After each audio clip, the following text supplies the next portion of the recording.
The story of Sheikh Sanan and the Christian maiden.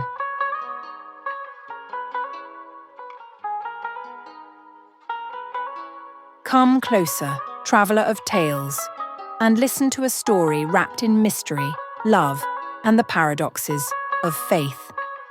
This is a tale not merely of a man and a woman, but of a soul's journey, from certainty to confusion, from pride to humility.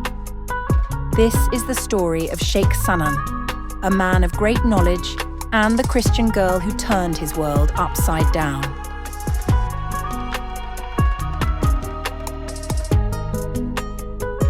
Sheikh Sanan was no ordinary man.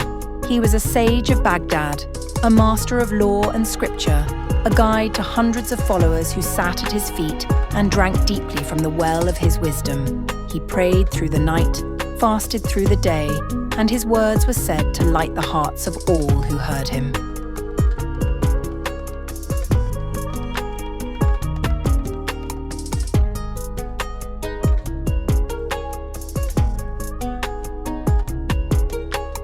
But one night, as the stars watched silently, Sheikh Sanan had a dream.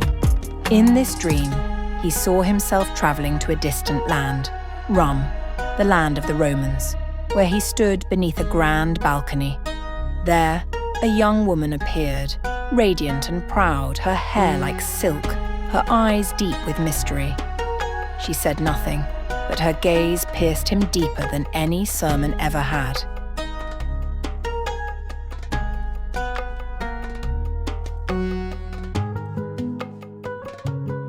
He awoke disturbed. Dreams, he told himself, are nothing. But the image haunted him. The next night, he dreamed the same dream, and the next, and again.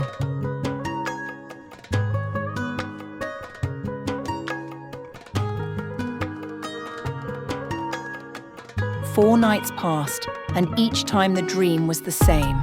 He could no longer deny its power. Finally, he gathered his closest disciples and said, "We are leaving for Rum. I must find the meaning behind this vision."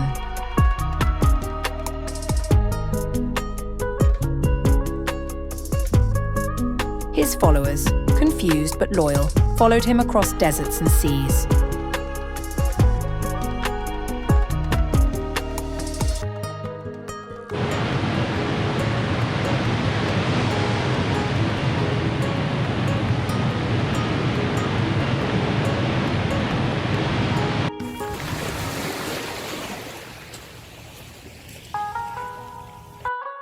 When they arrived in Rum, they wandered the streets until, just as in his dream, he saw the balcony and, standing upon it, the Christian maiden. She was exactly as the dream had shown her. He asked about her and learned that she was the daughter of a prominent Roman noble, pure, proud, and firm in her Christian faith. And so Sheikh Sanan, the great scholar, the pious ascetic, fell in love. He tried to speak with her, to explain his feelings, but she laughed at him. "You, a Muslim scholar, a man of God, and yet you come to me, a Christian girl. What would your followers say?"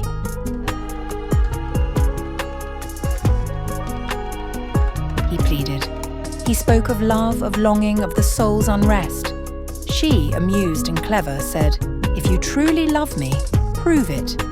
"What must I do?" he asked. She smiled cruelly. "4 things. First, you must burn your Quran. Second, you must bow before my cross.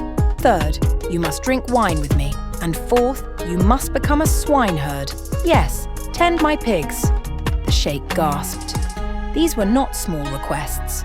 They were crimes in the eyes of his faith, disgrace in the eyes of his people. But his heart, once filled with law and doctrine, now burned with longing. And so, he did the unthinkable. He obeyed. One by one, he fulfilled her conditions. He abandoned his teachings. He drank wine.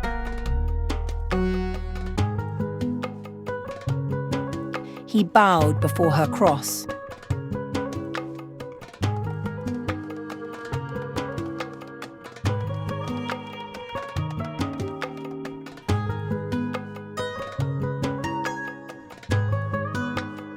He watched over pigs in a filthy pen outside the city.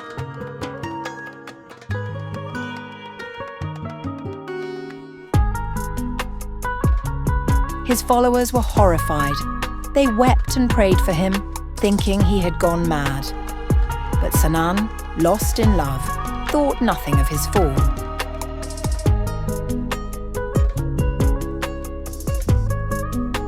And the girl, at first she laughed. "Look at the holy man," she said. "So much for his wisdom." But as time passed, something inside her began to shift. She saw his suffering, his sacrifice.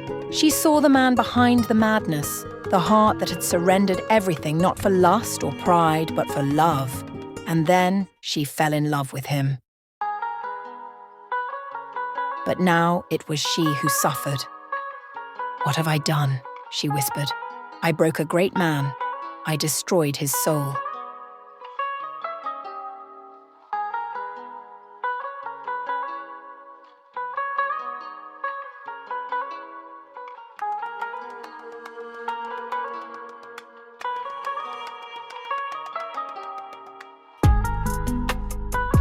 One night, she fell to her knees and prayed, not to her own God nor his, but simply to truth.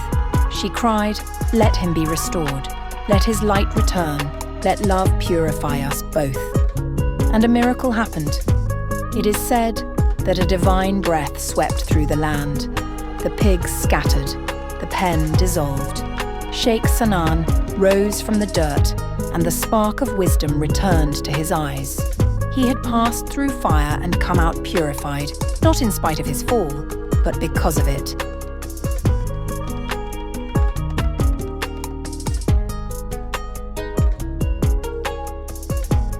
The Christian girl embraced Islam, not as an act of submission but of transformation, and together they walked a path unknown to books or sermons. The followers who once wept now stood silent.